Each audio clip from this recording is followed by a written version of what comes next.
நான் சொல்லுகின்ற இந்த மந்திர சொல் இங்கே இருக்கக்கூடிய ஆண்கள் பெண்கள் எல்லோருக்கும் பொதுவான ஒரு குடும்ப ரகசிய சொல்லை சொல்கிறேன்.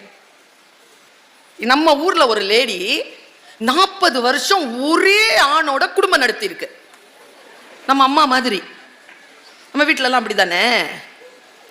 அந்த லேடி கிட்ட போய் இந்த மாதிரி யாரோ ஒருத்தர் 40 வருஷமா ஒரே மனிதரோட குடும்பம் நடத்துறீங்களே, உங்க குடும்பத்துல உங்க கணவர் அவ்வளோ நல்லவரா, அவரை பத்தி ஏதாவது சொல்லுங்கன்னு கேட்டுச்சு. இந்த அம்மா சொல்லுச்சு ஒரு பதில். நான் மொழியாசிரியை, 300 பக்கத்துல கூட மொழிபெயர்க்க முடியாத ஒரு சொல் மந்திரத்தை அது சொன்னது. 40 வருஷமா குடும்பம் நடத்துறியே, உங்க வீட்டுக்காரரை பத்தி சொல்லுங்கம்மான்னு சொன்ன உடனே அந்த அம்மா சொன்ன பதில், இது நம்ம ஊர் லேடி. வெளிநாட்டில் 65 வயதான ஒரு பெண் சிரிச்சுக்கிட்டே இருக்குங்க, சந்தோஷமா இருக்கு. நம்ம ஊர்ல பாருங்க, பெர்னாட் ஷா சொல்றது மாதிரி 40 வயசுல செத்து போயிடுறாங்க, புதைக்கிறதுக்கு தான் 60-70 வயசு ஆயிடுது. வாழைப்பூ மாதிரியே இருக்கிறது, ஒரு சந்தோஷம் இல்லை, ஒரு மனசுல வந்து ஒரு திடம் இல்லை. என்னத்த ஏதோ காலம் என் பிள்ளைங்களுக்காக. அவர் சொன்னார் தெரியுமா, எனக்கு அந்த பேச்சாளர்கிட்ட பிடிச்சது என்ன தெரியுமா, நான் நினைத்தேன் மாபெரும் சபை என்பது பொதுமக்கள் என்று இல்லை, உனக்கு நீதான் மாபெரும் சபை, உனக்குள் நீ எழுந்து நின்றால் அந்த சபையிலே எந்த சபையில் வேண்டுமானாலும் நீ ஜெயிக்கலாம்னு சொன்னார்ல, அந்த சொல்லிற்கான பொருளை நான் உள்வாங்கிக் கொண்டு இதை சொல்றேன். 65 வயசுல ஒரு அம்மா கலகலன்னு சிரிக்குதுங்க, சந்தோஷமா இருக்குது.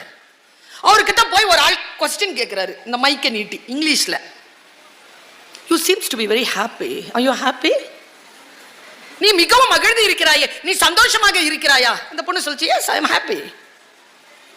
அடுத்ததா ஒரு கேள்வி கேட்டார், Are you married? உனக்கு கல்யாணம் ஆயிடுச்சா? நீங்கெல்லாம் சொல்வீங்க இல்லைன்னு. அந்த அம்மா சொன்ன பதில், yes, I am married. அந்த ஆள் கேள்வி, Still you are happy? இதற்கு பிறகும் நீ மகிழ்ச்சியாக இருக்கிறாயா? அந்த அம்மா அந்த பதில மந்திர சொல்ல வீட்டுக்கு எடுத்துட்டு போங்க, இந்த இன்னியோட நிறுத்துங்க. அந்த அம்மா என்ன பதில் தெரியுமா சொல்லுச்சு, ஆம், நான் மகிழ்ச்சியாக இருக்கிறேன். அப்படி என்றால் உங்கள் கணவருக்கு நீங்கள் நன்றி சொல்ல வேண்டுமே, you give thanks to your husband. அந்த பொண்ணு சொல்லிச்சிங்க, ஐ வாண்ட், நான் அவருக்கு நன்றி சொல்ல மாட்டேன். ஏன்னு கேட்டதுக்கு அந்த அம்மா சொன்ன பதில் தாங்க சூப்பர் பதில். நான் மகிழ்ச்சியாக இருப்பதற்கும் என் கணவருக்கும் தொடர்பில்லை. சொல்லிட்டு அந்த அம்மா சொல்லிச்சு, இவரை திருமணம் செய்வதற்கு முன்னாலும் நான் மகிழ்ச்சியாக இருந்தேன், இவரை திருமணம் செய்கின்ற அந்த வினாடியிலும் மகிழ்ச்சியாக இருந்தேன், இதோ இப்பொழுதும் நான் மகிழ்ச்சியாக இருக்கிறேன். மகிழ்ச்சியாக இருக்க வேண்டும் என்பது என் முடிவு. நான் என் மகிழ்ச்சியை யார் கையிலும் கொடுப்பது இல்லை. நீங்க ஏன் அந்த ஆள் மேல சாஞ்சிக்கிட்டு மூச்சு முட்டை வச்சுக்கிட்டு இருக்கிறீங்க? இந்த பெண்களுக்கு ஒரு குறிப்பு கொடுக்கவா?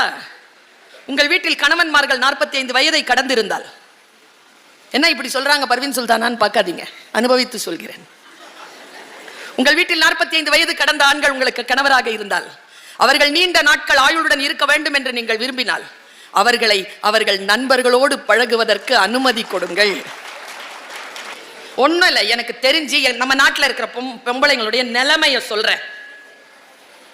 ஒரு பெருசா கவுன் போட்டுக்கிட்டாருன்னா பொம்பளைங்க மாதிரி ஆர்கியூ பண்றோம். நாங்களாவது ஆர்கியூ பண்றோம், நீங்க ஜட்ஜ்மெண்ட்ல கொடுக்குறீங்க. நாங்க பரவாயில்லங்கிற நானு, சரியா? அப்புறம் இன்னொரு விஷயம் சொல்றேன், இந்த ஆண்களுக்கு சொல்றேன், என்ன வேணாலும் செய்யுங்க, உங்க செயல்பாடுகள் கொஞ்சம் தப்பும் தவறுமாகத்தான் இருக்கும், அதை பொறுத்து கொள்கிறோம். ஒன்று சொல்கிறேன், எப்பொழுது அது பாவம், எப்பொழுது அது குற்றம் என்று தெரிகிறதோ அப்பொழுதே அதை நிறுத்தி கொண்டு வீட்டிற்கு திரும்புங்கள். மந்திர சொல். குடும்பம் வாழ வேண்டும் என்று சொன்னால் நாம் எப்படி இருக்க வேண்டும், ஒரு பெண் ஒரு ஆண் எப்படி இருக்க வேண்டும் என்பதற்காக நான் இந்த தகவலை உங்களுக்கு சொன்னேன். 2 செய்திகளை மட்டும் நான் சொல்கிறேன். என் மனதை ஆழமா, நான் ஒரு மொழி ஆசிரியர், நாம் எல்லோரும் நினைக்கிறோம் சாதாரணமாகத்தானே பேசுகிறோம் என்று கிடையாது. அந்த சொற்கள் முன்னால் இருக்கின்ற மனிதர்களிடத்தில் மிகப்பெரிய தாக்கத்தை ஏற்படுத்துகிறது.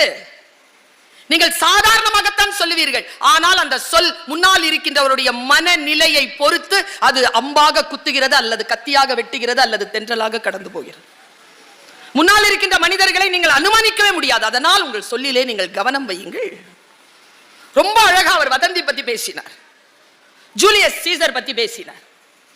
அவன் பிடில் வாசிக்கவே இல்லை. 2000 ஆண்டு காலமாக அவனை வதந்திகளால் கொன்று கொண்டிருக்கிறோம் என்கின்ற செய்தியை அவர் சொன்னார்.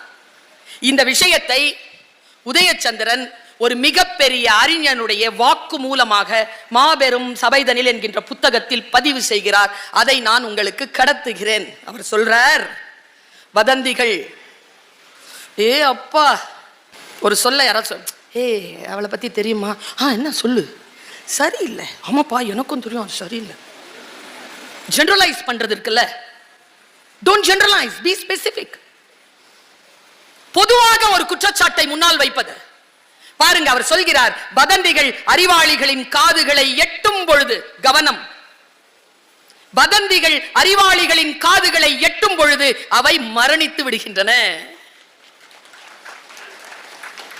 பொறாமைக்காரர்களால் வதந்தி உருவாக்கப்பட்டு முட்டாள்களால் பரப்பப்பட்டு மிகவும் அறிவு கெட்ட மூடர்களால் அங்கீகரிக்கப்படுகிறது. என்ன சொல்? நான் ஒரு சின்ன வயசுல இருந்து கத்திக்கிட்டு இருக்கிறேன்.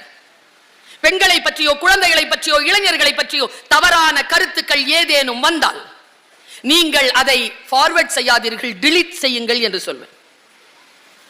அதை மரணிக்க வைப்பதுதான் நாம் செய்யக்கூடிய அறச்செயல் என்று உதயச்சந்திரன் தன்னுடைய புத்தகத்தில் பதிவு செய்கிறார். எனக்கு ஒரு 5 மொழி தெரியும். நான் சரளமா பேசுவேன். ஹிந்தி, உருது, அரபி, ஆங்கிலம், தமிழ். யாமறிந்த மொழிகளிலே தமிழ் மொழி போல் இனிதாவது எங்கும் காணோம் என்பது என் வாழ்க்கை. குழந்தைகளை கவனமாக கேளுங்க. சொல்லுகிறார், தொடக்க பள்ளியில் பயிலும் 60% மாணவர்களுக்கு எழுத படிக்க தெரியவில்லை. எனக்கு கவலையா இருக்குது. 60 விழுக்காடு பிள்ளைகளுக்கு எழுத படிக்க தெரியவில்லை. ஏன் தெரியுமா? இதுல டச் பண்றாங்க, பார்த்துக்கிட்டே இருக்காங்க. கேட்பதோ வாசிப்பதோ எழுதுவதோ குறைந்திருக்கிறது. அவர் சொல்றார், அடுத்து போட்டதுதான் நான் இந்த சபையிலே இதை பேசுவதற்கு காரணம். பிள்ளைகளுக்கு மொழி தெரியவில்லை என்று சொல்லுவதற்கு நான் யார்? இதை சொல்லிவிட்டு நான் போய்விடலாம்ல? அதல்ல என் நோக்கம். ஒண்ணுமே தெரியாது, பேசிக் தமிழ் எடுப்பேனா? குஜராத் பொண்ணுக்கு பேசிக் தமிழ் எடுத்த அது கண்ணீரோட வந்து எனக்கு நன்றி சொல்லிச்சு. நான் பெற்ற பரிசுகளில், நான் பெற்ற ஊதியங்களில் ஆக பெரிய பரிசு அந்த கண்ணீர் துளிதான். அவ கழுதுட்டே சொன்னா, தேங்க்யூ, எனக்கு இப்பொழுது தமிழ் வாசிக்க பேச தெரியும், நீங்கள் தான் காரணம், நன்றி. அழுதா பாருங்க, அந்த துளிதான் எனக்கான ஊதியம் என்று நான் நினைத்தேன். நான் மொழி ஆசிரியர். அடுத்த ஒரு ஸ்டேட்மெண்ட் கொடுக்கிறார், என்னை அச்சுறுத்துகிறது அந்த ஸ்டேட்மெண்ட். நம் குழந்தைகளுக்கு மொழி தெரியவில்லை என்பது நான் அறிந்த செய்தி. இன்னும் கவலையான செய்தி என்ன தெரியுமா? நேச்சுரல் லாங்குவேஜ் ப்ராசஸிங் என்கின்ற இயற்கை மொழியியல் ஆய்வு முறை. இயற்கை மொழியியல் ஆய்வு முறை இதை உறுதிப்படுத்துகிறது. என்னன்னா, இதன் மூலம் கணினிகள் உலக மொழிகளை வேகமாக கற்கின்றன. நான் எங்க கவலைப்படுறேன்னா, மனிதர்கள் மொழி இழக்கிறார்கள். மனிதனால் கண்டுபிடிக்கப்பட்ட எந்திரம் மொழி கற்றுக்கொண்டிருக்கிறது என்றால் இதுதான் நம் எதிர்காலத்தை தீர்மானிக்க போகிறது. இதோ மந்திர சொல்லை சொல்கிறேன். மனிதன் தான் பிறந்ததனால் கிடைத்த அந்த சிந்தனை அறிவுதான் மொழி. அதை மழுங்கடித்து விட்டு அது யாருக்கோ தாரை வார்த்து கொடுப்பது இந்த வருங்காலத்திற்கு நன்மை விளைவிக்காது. ஒரு வாரத்துக்கு முன்னாலேங்க 6 வயசு குழந்தையா என்கிட்ட ஓடி வந்து சொல்லுது, பர்வீன் சுல்தானா? ஆமா, நான் உங்க ஃபேன். 6 வயசுனா நான் ஒரு பேச்சாளரா பெருமைப்படுறதா, ஒரு தாயா ஒரு ஆசிரியரா கவலைப்படுறதான்னு தெரியல. அது கையில மொபைல் இருக்கு, அது என்ன மட்டுமா பார்க்கும்? அது என்னென்ன பார்க்குதோ. ஆனா என்ன தெரியுமா, அந்த குழந்தை கையில் அது இருப்பது பெரிய விஷயம் இல்லை. அதை நாம் கண்காணிக்கிறோமா? அந்த குழந்தை சரியான நிலையில் சென்று கொண்டிருக்கிறது என்கின்ற கண்காணிப்பு நமக்கு இருக்கிறதா? குழந்தைகள் வளர்ப்பு என்பது ஒருபோதும் அந்த குழந்தைகளை கண்டிப்பதோ தண்டிப்பதோ இல்லை. நான் சொல்லித் தருகிறேன், ஒரு குழந்தை உங்கள் வீட்டில் இருக்கிறது என்றால் அந்த குழந்தையை நீங்கள் கண்காணியுங்கள். கண்காணிப்பு மட்டும்தான் பிள்ளையை உட்பட வைக்குமே தவிர உங்கள் கண்டிப்போ உங்கள் தண்டிப்போ கிடையாது. இந்த புத்தக கண்காட்சியில் நீங்கள் மறந்து விடவே கூடாது என்பதற்காக நான் சொல்லுகின்ற இந்த செய்தி எல்லாம் ஒவ்வொரு பொருண்மையில் அடங்கி இருக்கக்கூடிய வீரியம் மிகுந்த விதைகள். அதுல ஒண்ணு புரிஞ்சிருச்சுனாலும் போதும். நாம் கவனமாக இருக்க வேண்டும். நீங்க நினைக்கிறீங்களா புத்தக கண்காட்சியினுடைய நோக்கம் என்ன தெரியுமா? எங்களை மாதிரியான பேச்சாளர்களை டெய்லி 3 பேரை கூப்பிட்டு உங்களுக்கு பேச வைக்கிறதுனா எவ்வளவு செலவாகும்? இந்த மேடையை அமைத்து இந்த பந்தல் போட்டு உங்களை பேசுவதற்காக கேட்க வைக்கிறார்களே, இந்த பயிற்சி எதற்கு என்றால் அங்கே வைத்திருக்கக்கூடிய புத்தக கடைகளுக்கு போய் நீங்கள் புத்தகம் வாங்க வேண்டும் என்பதற்காகத்தான், பேச்சை கேட்பதற்காக அல்ல. புத்தக கண்காட்சி படித்துவிட்டு அந்த படிப்பினால் வரக்கூடிய பலனை நீங்கள் எப்படி புரிந்து கொள்வீர்கள் என்பதற்காகத்தான் பேச்சாளர்களை அழைத்து பேச வைக்கிறார்கள். புத்தகம் வாங்குங்கள், மொழி அறிவை அதிகப்படுத்திக் கொள்ளுங்கள், வாசிப்பதில் நீங்கள் முன்னணியில் நில்லுங்கள்.